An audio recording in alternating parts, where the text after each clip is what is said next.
Today on Face the Nation, Vice President Joe Biden. He's live from the Winter Olympics in Vancouver, British Columbia, in Canada. But the questions will be all about the administration's handling of terrorism, congressional gridlock, and the latest broadsides from his predecessor, Dick Cheney. It's all next on Face the Nation.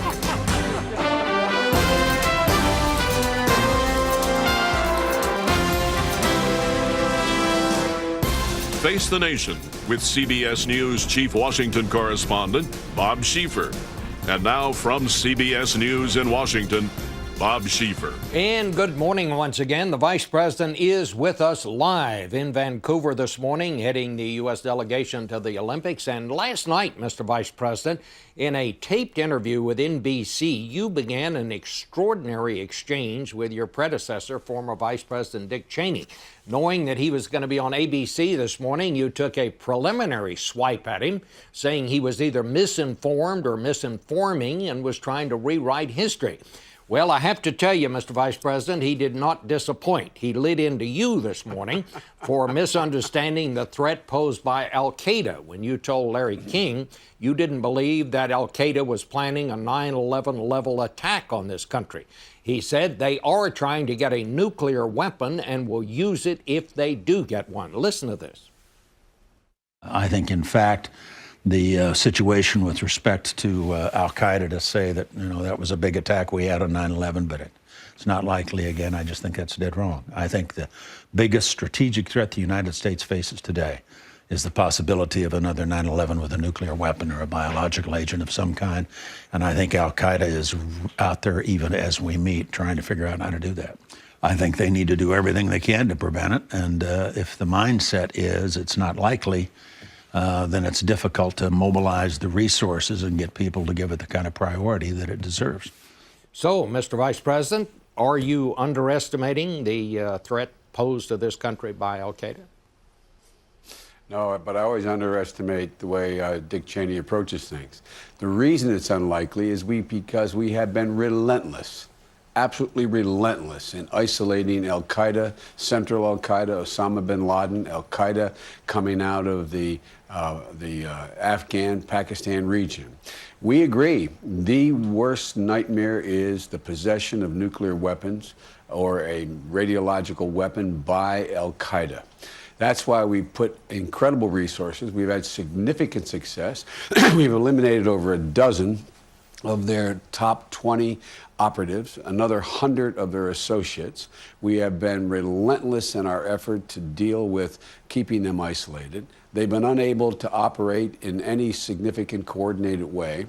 That's why you're seeing al-Qaeda metastasize into smaller bore operations coming out of the Arabian Peninsula, not directly coordinated by them. So do not... I don't know what Dick doesn't understand. The worry is legitimate. The reason why I do not think it's likely is because of all the resources we have put on this, considerably more than the last administration did, to see to it that it will not happen. And in addition to that, we are in the process, and the president has put me in charge of it, for a plan to corral loose nuclear weapons and fissile material within the next 4 years, something the last administration paid virtually no attention to. So because we know that is the ultimate weapon in the hands of al-Qaeda, we have used an incredible number of resources to isolate them, continue to stay on them, and to focus on their inability to plan. But Mr. Vice President, for all of that, and you say that you're relentless, here a guy whose own father tried to turn him in to our Central Intelligence Agency, managed to get onto an aircraft that was coming to the United States. I'm talking about the Christmas Day bomber. Listen to what the Vice President had to say about that. The thing I learned from watching that process unfold, though, was that the administration really wasn't equipped to deal with the aftermath of an attempted attack against the United States, in the sense that they didn't know what to do with the guy. Didn't know what to do with it. I don't know what Dick's been doing lately. I don't know. We did exactly what he did with the shoe bomber, Richard Reeve. Exactly what he did. We brought in the experts. I was told he said we didn't bring in the right people. The experts are the FBI interrogators. They are the best that we have. We brought them in immediately. They were in his custody. They got all the information they could get from him prior to him going silent. Once he went silent, he was read his Miranda rights and put into the system. Since he's been in the system, he's continued to talk because we have handled him in a way that encouraged him to talk. His family has come over. They've encouraged him to talk. We continue to get significant information from him. I was told, I don't know if this is true, in the briefing that Dick lamented the fact or made some reference to the fact we should have kept waterboarding on the table. You saw how much success they got from that. The irony here is that's exactly what was done with Moussaoui, the 21st hijacker. That was exactly what was done with Richard Reeves. That was exactly what was done under the Cheney administration that he defended. And now he finds this somehow an extraordinary measure which happens to work that he doesn't like. Well, I don't get it. Well, let me just, so you can hear it. You said you heard this is what he said. Here's what he said. But you believe they should have had the option of everything up to and including waterboarding? I think you ought to have all of those capabilities on the table. So? That's Dick Cheney. I mean, thank God the last administration didn't listen to him at the end. What? I mean, you know, look, we got incredible amounts of information. We're continuing to get the information. We got information from Richard Reeves that resulted in a guilty plea. He's in jail, not able to get out. I mean, I am absolutely, you know, I was asked last night or this morning on a show, what was this all about with Dick Cheney? And I said, I never questioned another man's motive. But then I also heard that he got into saying he disagreed with the last administration, with the last Attorney General, Republican Attorney General. So I think his fight seems to be with the last administration. We did exactly what President Bush did. We got the similar result. We are protecting America. And I don't know. It seems like Dick Cheney can't take yes for an answer. Well, he did say many of those things in this interview because we watched it this morning. But I just want to go back to this. We heard the former Vice President of the United States saying torture, what we have many people define as torture, waterboarding, I think he calls it enhanced interrogation, should have been one of the options. Can you, Mr. Vice President, ever envision a time when waterboarding should be used on anyone? No. No. No. It's not effective. It's not effective. Correct. It's not effective. Let's talk a little bit about the trial of Sheikh Khalid Mohammed, which was scheduled to be held in New York. The Attorney General said they were going to do that. He thought this would set an example for the world. Then suddenly, after the election of Scott Brown in Massachusetts, who said we ought to be spending money catching terrorists, not spending money to make sure they had a lawyer to defend them, and talking about civilian trials and all of that. Suddenly, the mayor of New York said, we don't need to do this. We don't want it in New York. And all the other politicians came along. Now we understand from the White House that they are going to move it someplace else. And the Attorney General the other day did leave open the possibility that they might go back and try him in a military tribunal. What can you tell us about that? Well, I can tell you two things. I don't know whether the new senator from Massachusetts understands when you get tried in a military tribunal, you get a lawyer too. So it's good if we begin to learn the facts about all these things. You get a lawyer whether you're in a military tribunal or whether you're in a federal court, number one. The Attorney General decided that the court with the greatest venue, with the jurisdiction, was the New York court. That was the right decision to make. In the meantime, the political circumstances changed. The mayor came along and said the cost providing security to hold this trial is X hundreds of millions of dollars, which I think is much more than would be needed. And the elected officials, Democrat and Republican, said we don't want this tried here in New York.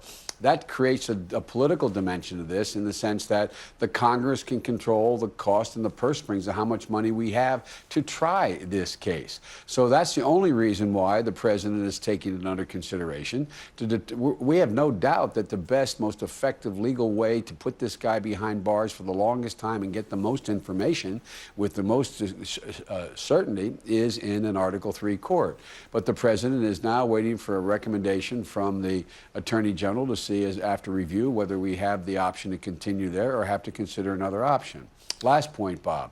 We have significantly, with the help of some people like Lindsey Graham and others in the United States Senate, we have beefed up these military courts so that they can pass constitutional scrutiny, so that if we have to have a trial in one of those courts, it will pass the test of our constitutional requirements.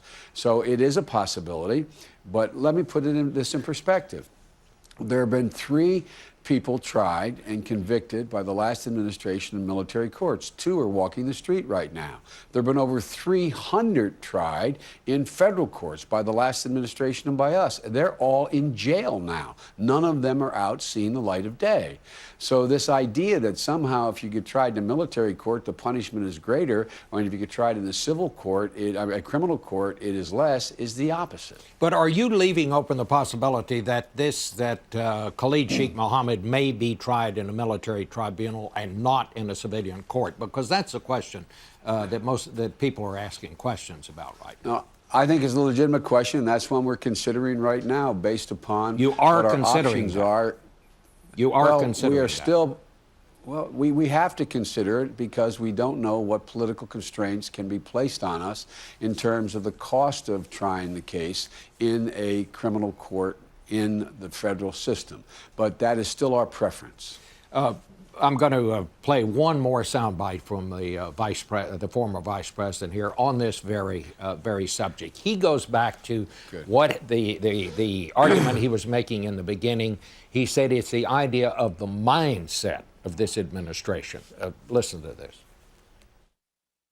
It's the mindset that concerns me, John. I think it's very important to go back and keep in mind the distinction between handling these events as criminal acts, which is the way we did before 9/11, and then looking at 9/11 and saying this is not a criminal act, not when you destroy 16 acres of Manhattan, kill 3,000 Americans, blow a big hole in the Pentagon. That's an act of war. So there you are. So why are we even thinking about trying them in civilian courts if it is an act of war, Mr. Vice President? It is an act of war, what took place. Our objective is to make sure they pay the highest price possible for the inhumanity they visited upon our country. Whatever for is the best way to do that is what should be done.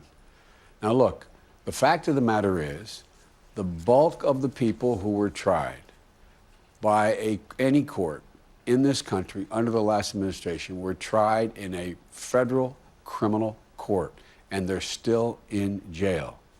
Those tried in military courts, some were not convicted, some were convicted and they're now out, and others the last administration released them into Yemen, and the very people we're fighting now. So I don't quite get what the objective here is. I don't care what you call it. I want that son of a gun who was involved in harming an American interest to pay with being incarcerated and/or in some cases their life for the damage they did to an American citizen or to our country for as long as we can possibly make it. And you in think the recent past, that has been in a criminal court system that in fact is the envy of the world and the fear of the terrorist. Do you believe that in whatever court Khalid Sheikh Mohammed is tried, this mastermind of 9/11, are you confident he'll be found guilty? Looking at the evidence that's been made available to me as part of in a generic sense, the executive branch is the prosecuting team, I am absolutely convinced. I am absolutely convinced he will be put away for a long, long time. Let me ask you this, Mr. Vice President. You said the other night to Larry King in an interview that you thought Iraq could be one of the great achievements of this administration. And I must say, a lot of people, when you said that, said their response was, what? this administration didn't have very much to do with Iraq, and your friend Dick Cheney had a thought about that as well. So let's listen to that. I bet he did. For them to try to take credit for what's happened in Iraq strikes me as a little strange. If they're going to take credit for it, fair enough for what they've done while they're there, but it ought to go with a healthy dose of thank you, George Bush, up front. So, your response to that? Look, we're not taking credit. We had to take responsibility. When we took responsibility for the mess that we were handed to us at the end of last year, an awful lot of very informed news people like you were, Bob, were wondering whether or not that country could be put together. From the beginning, I've been on your show so many times in the previous years, and my mantra was, this requires a political solution. I never once doubted that additional American forces would in fact meet the military objective of settling things down, but nothing would matter. We would not be able to leave unless there was a political accommodation. What we did, and we did responsibly from the day we took office, is put that in motion. I have been to Iraq 4 times this year, 14 times already. I have met with every single solitary one of the players in Iraq, Sunni, Shia, Kurd, Christian, and we have been able to be a catalyst for them moving from settling their political differences on boundaries, on territory, on oil, etc., from the battlefield to the political arena. And so I think we've managed it very, very well. I think we're going to be able to be out of Iraq with all of our combat troops, 90,000 by the end of August. I think we'll be out leaving behind an electorate that had just put in place a parliament that is viewed as legitimate across the board. And we'll be able to get out of Iraq at the end of 2011, leaving behind a stable government. Now, anybody who tells you, including Dick Cheney, that they knew how they were going to get there January of last year, I would find it somewhat surprising. I'll give them, I don't care who gets credit. My generic point is we have managed this very well thus far. The Iraqis have done really good work. If this works, it will be a great credit to the Iraqis and a great credit to our military and civilian leadership that we've moved to the point that a nation that was in chaos is now a nation not needing American forces, having an economic and political relationship with the United States and democracy. Do you think also that George Bush would also need a little thanks for that? I mean, does he share in the credit or not? Well, sure. I'm happy to thank George Bush. I like George Bush. But I think the thing, and if you go back and think about it, we've been on so many of your programs, it was constantly, what is their political plan? All right. What were they going to do? All right. We're going to have to break there. We'll be back in a minute.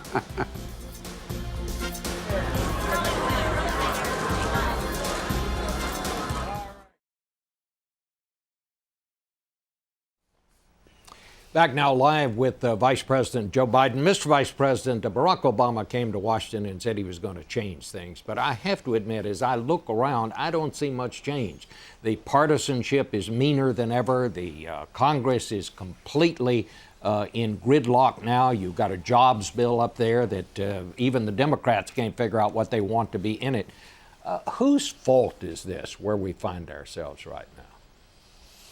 Well, I'd rather not talk about fault. I'd rather try to figure out how to change it. And 2 things have to change, Bob. You and I have been around a long, long time. I think you would agree. I'm not trying to I shouldn't say get you in there. Most people would agree that the United States Senate has never acted as consistently as they have to require a supermajority, that is 60 votes, to get anything done.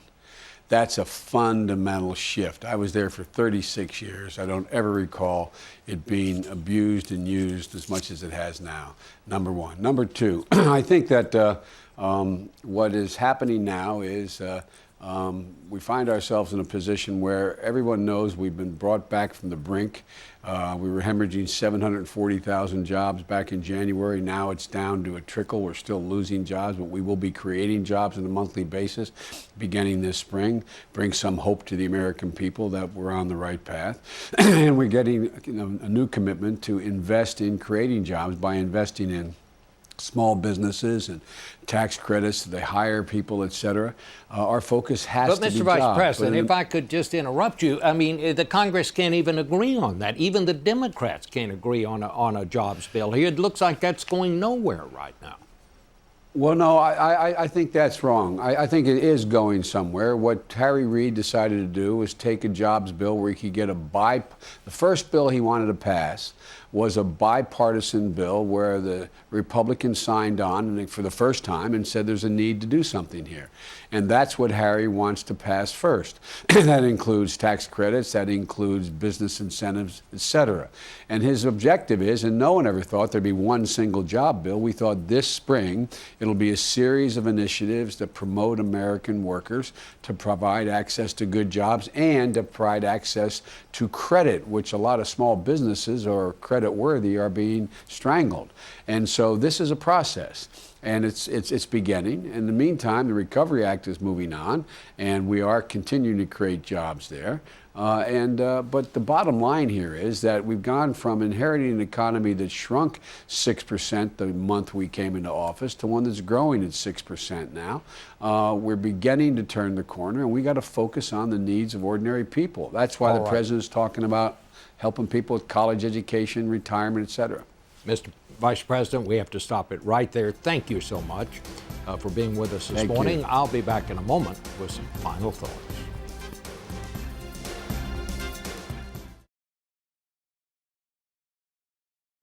Finally, on Valentine's Day, a question to contemplate. What is the most powerful sentence in the English language? I think it is this one, and it's not a long sentence, but a very short one, only 3 words. I love you. Like nearly all the things we value most in life, it describes something that cannot be touched, only felt. I wrote a little verse about it once in answer to a question. A child's question asked of me, if I can't see it, can it be? I see my toy, I know it's there, I feel my arm, I touch my hair. These are things I know to be. But what of things I cannot see? What of the wind? Where does it go? Are there other things to know? Oh yes, my dear, and soon you'll find they're locked inside the heart and mind. Sweet love's desire, a mother's prayer, more real than all we see out there, more real than sun and moon and rain, at first much harder to explain. The only thing that I can say, I say it now in just this way. What is real and what is not? Love is real, the rest is not. Happy Valentine.